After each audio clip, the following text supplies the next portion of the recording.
All right, 97.7 Outlaw Radio FM listeners, you already know what time it is. We got the one, the only, we got Memphis's own, the legendary Tom Skeemask. How you doing this evening? I'm good. I'm good. How you doing? I'm doing great, man. I'm doing great. I first and foremost have to say, man, I've been a fan of your work for many, many years, man. So just thank you so much for giving not only myself, but the radio station, the listeners, just a little bit of your time this evening. Hey, man, I appreciate you even having me, man. I can't believe I reached that far. Hey, man, you know what? I love real hip hop, man. So, like, you know what I mean? And I have to say, man, music like yourself, man, they don't make it like they used to nowadays, man. So, you know what I mean? I gotta say, you are still keeping it 100%, man. And I'm really digging that brand new record. Man, appreciate that, family. Appreciate that for real. But I gotta ask you, Tom, like taking you back to the beginning of your career, man, like what actually inspired you to get into the music industry? Ah, that's funny you ask. Rakim, Eric B, and Heavy D. Hey, man, those are some legends right there, man. You know what I mean? I gotta admit, a lot of legendary individuals like yourselves, man, grew up listening to individuals like that really sparked their career. Yes, sir. And that's what did it for me, man. Like, the first time I seen I Ain't No Joke and the Overweight Level, and I was a kid, and I'm watching this on TV, I was like, yeah, that's what I want to do. And did you ever have the opportunity to actually, like, meet any of those individuals throughout your career? No, bro. No. I still want to meet Rakim. Rakim is like I'm the biggest fan of Rakim, like, life. And I hate it because Heavy D passed away before I got a chance to meet him. And I'm gonna be honest with you though, man. I think you know what I mean. I think Tom Skeemask and Rakim needs to actually do a track together, man. Because I'm gonna be honest, man. The East and the South together, man. I think that would be a phenomenal track. Bro, I would love to do that. And man, also taking you back to 1996, you actually released the solo tape. And Watch Your Back, gonna make changes. I have to ask you, man, what's the story behind that phenomenal cassette tape? Say that again. I was gonna say, what's the story behind that phenomenal cassette tape? Man, honestly, just having fun in the studio. Just having fun in the studio, me, Spooky, and the guys. And it was my first opportunity to rap, actually. And I gotta say, man, that solo tape is phenomenal as well, man. Like, I was reading on Discogs, a lot of people, man, were like, I'm not gonna lie, the comments were almost like begging, man. The fans really want to see you kind of do a re-release. Is that something you might do in the future? It's funny you say that. I'm about to get it digitally remastered and put it back out. That's sick, man. I just, like, me and a partner of mine was just going over there. Because I was looking at the comments on here, going right back from 2015 to 2020, people were like, that it needs a re-release. So I was like, you know what? I'm going to make sure people get answers tonight. So I saw that, and I knew I had to ask the legendary Tom Skeemask. Well, for everybody listening, all over these airways, the new release will be released this year. Now, what time, I don't know yet, but I'm re-releasing because I'm getting everything together. And we might have some visuals for some of those songs. That actually sounds good, and I have to ask you, like, are you going to be, because obviously those songs were created back in '96, for the visuals, are you going to be kind of including any old footage of when that was actually recorded, if you have any? One more time, say that one more time. Oh, I'm sorry about that. I was going to say, like, for instance, when you actually make the visuals for those songs, since those songs were made back in the '90s, are you going to be including like any old visuals that you might have recorded while you guys were kind of, filming or recording that tape? We didn't have no film back then. But also, we didn't have no visuals or none of that back then. We was just in the studio. Didn't nobody have no cameras, nothing. We talking back then. There was no camera phones and stuff like that. I might have some pictures, but outside of that, it's gonna be just visuals of the guy. Because I do know back in the day, some people, they always had a camera, someone with a camera around them, and then other people hated being videotaped. Because that's when, around those times, like, video cameras really started popping up, right? So some people loved them, but a lot of people hated them. Yeah, we just one of those guys that hated them. And also, man, you were actually a member of a legendary group, Ends of Destruction. I was wondering, can you tell us a story behind the formation of that group? And of course, how did you meet the other members? Well, that group was formed by my cousin, Matt Kyle. That was his group, and back then we was putting guys together, so he had me to form a group with him.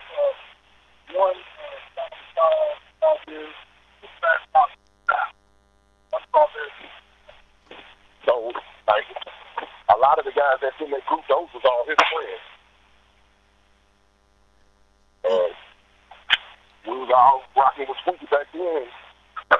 And then the Spooky kind of had a fallout, so to speak. And that's when he went over there and messed with Tommy Wright. And by the sounds of it, that's when history was made.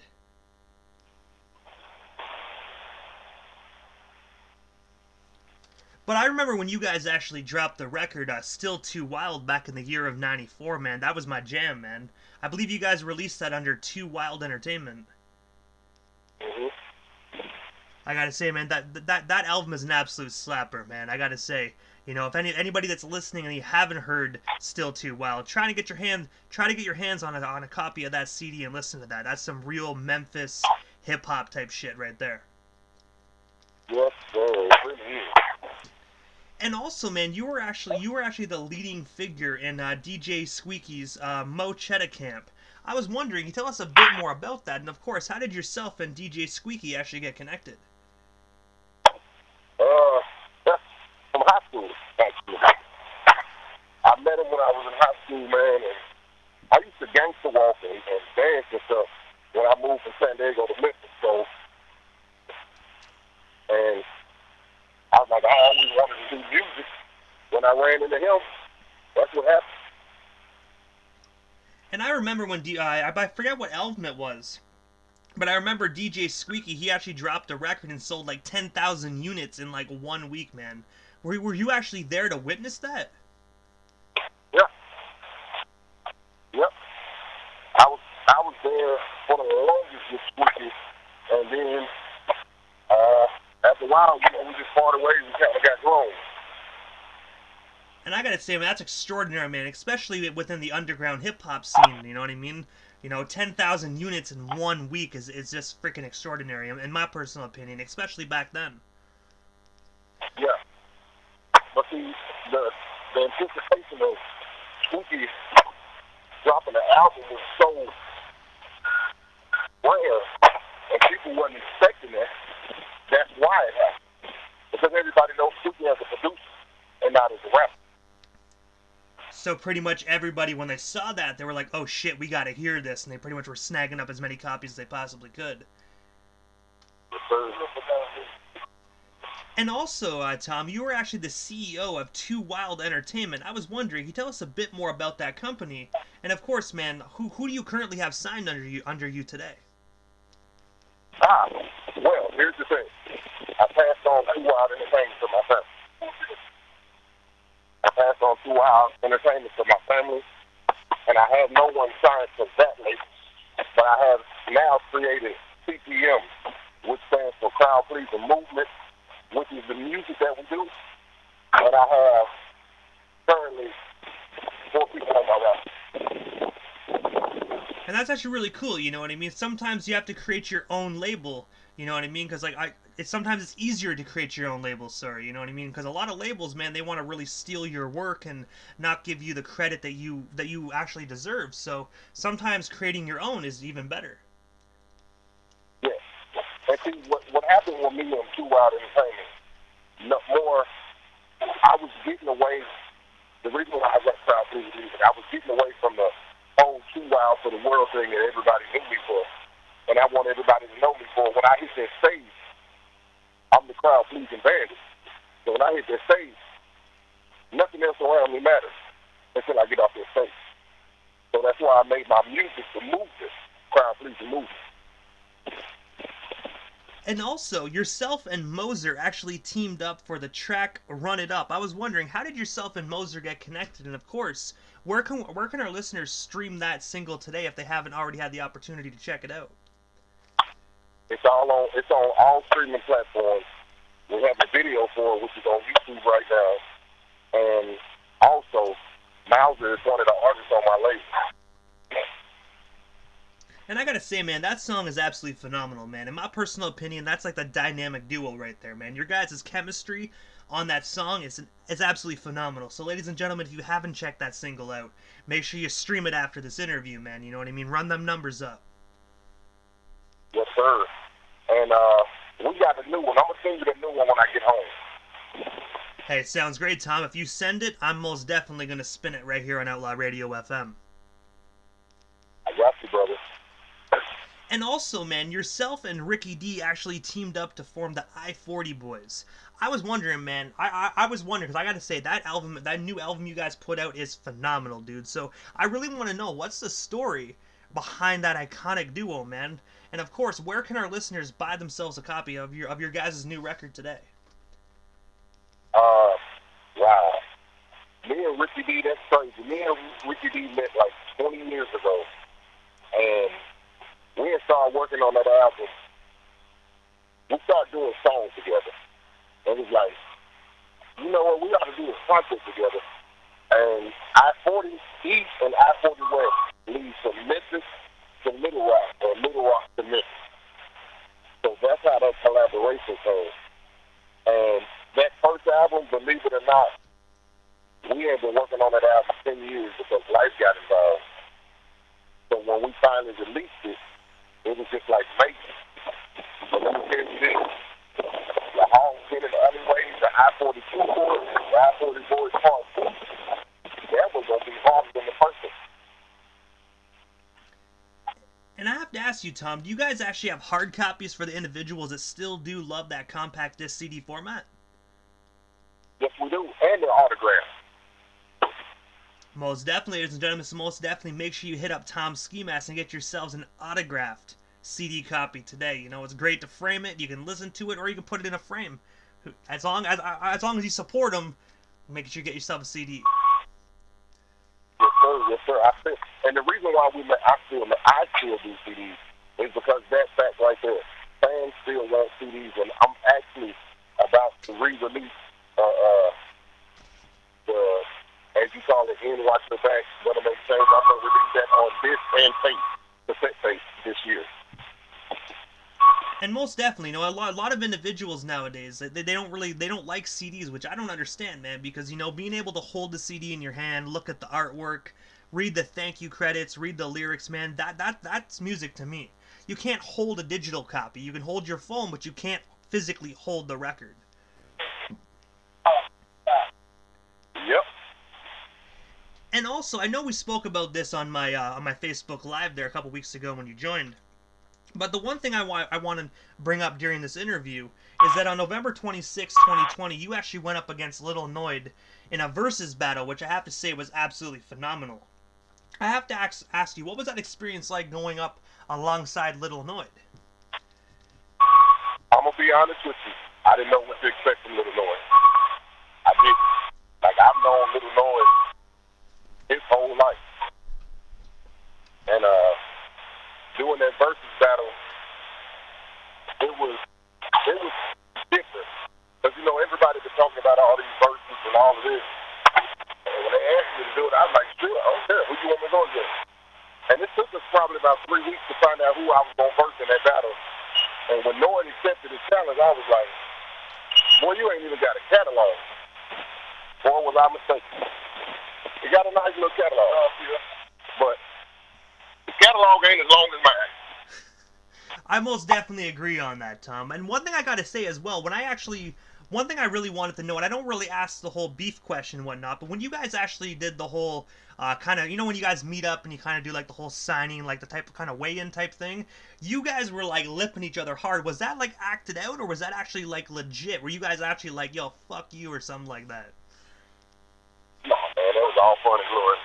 Man, I love every rapper in my city. Because I'm going to be honest, Tom, I had to ask that because I was like, when I watched it, it was believable, but I was sitting back, I'm like, it's just a versus battle. I'm like, why are they so angry? You know what I mean? So I was like, I figured it was probably acted out, but at the same time, right? You know what I mean? I was like, damn, man, like, that's some good acting. Yes, sir. But I gotta ask you, Tom, like, other than the new record and whatnot, man, what is next for you? Is there any more versus battles on the horizon for you? Any new records? Anything else I happen to miss that you still want to talk about or promote? We have you here live on the Canadian airwaves. All right. Let's see.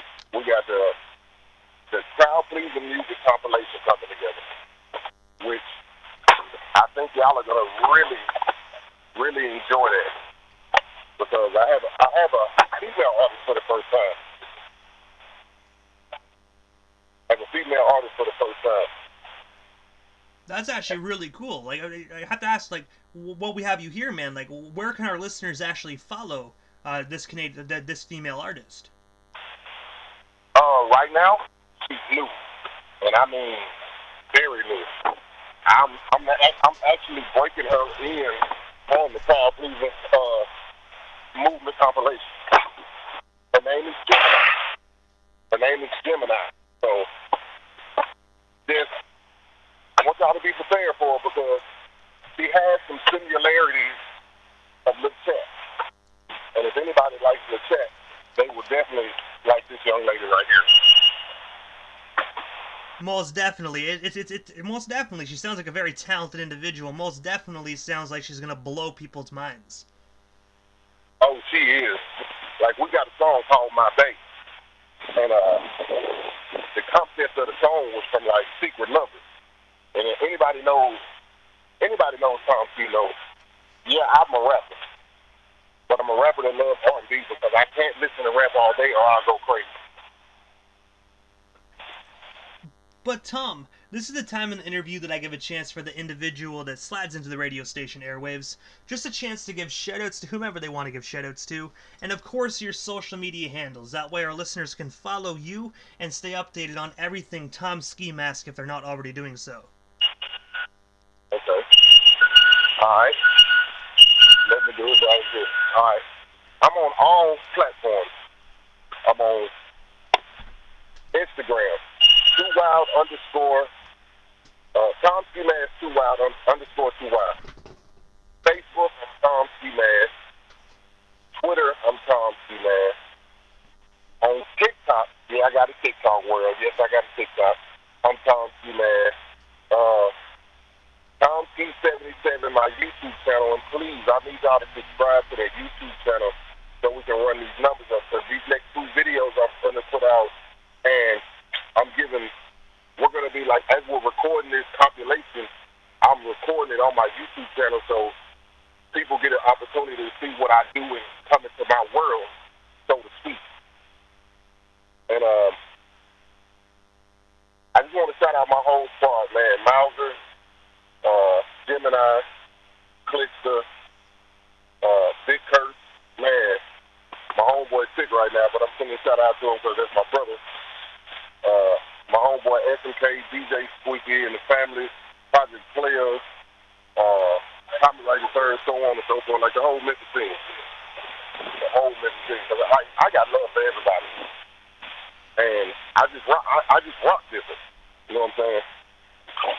So, and I need y'all to get ready, man, and get prepared, because Crowd Pleasing Movement's gonna really hit these airways.